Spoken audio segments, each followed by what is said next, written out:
Viral di media sosial, sebuah video yang memperlihatkan wanita paruh baya di Majalengka, Jawa Barat selalu membawa boneka dan menganggapnya sebagai anak. Video yang diunggah di akun TikTok @regi_sugihartana itu menjadi viral dan telah dilihat lebih dari 20 juta pengguna TikTok. Dalam video yang beredar, wanita yang bernama Ios Rustini bahkan menyebut boneka itu merupakan anak laki-lakinya.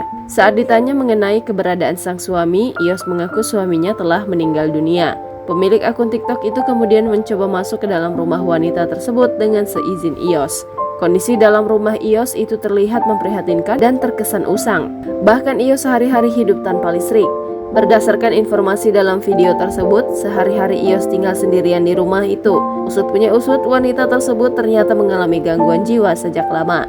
Berdasarkan keterangan dari kakak iparnya, Turman mengatakan sejak kecil Ios sudah mengalami keanehan.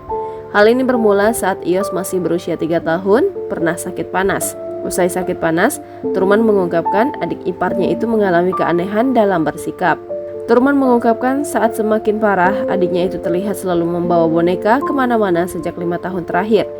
Meski kejiwaannya terganggu, namun Ios diketahui masih bisa berkomunikasi dengan baik. Bahkan saat diajak berbicara oleh seseorang, Ios masih dapat menjawabnya dengan baik dan nyambung. Pihak keluarga juga mengatakan Ios sudah berulang kali berobat namun tak membuahkan hasil.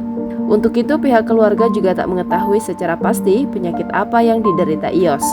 Saat ditanya alasan membiarkan Ios tinggal sendirian, Turman menjelaskan bahwa adik iparnya itu kerap merusak barang-barang. Usai video Ios viral, wanita berusia 50 tahun itu kini sering mendapat bantuan. Dipimpin Kapolres Majalengka, AKBP Indra Novianto, pihak kepolisian langsung menyambangi rumah Ios yang berada di Gang Masjid RT 16 RW 6, Kelurahan Cicurug, Kecamatan Kabupaten Majalengka dengan memberikan tali asih. Pihak kepolisian setempat juga melihat secara langsung kondisi rumah dari Ios yang viral itu. Pasalnya Ios diketahui tinggal seorang diri tanpa adanya listrik dan kondisi rumah yang tak layak huni.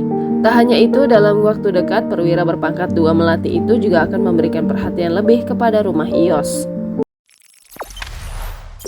Jangan lupa subscribe, share, komen, dan like ya.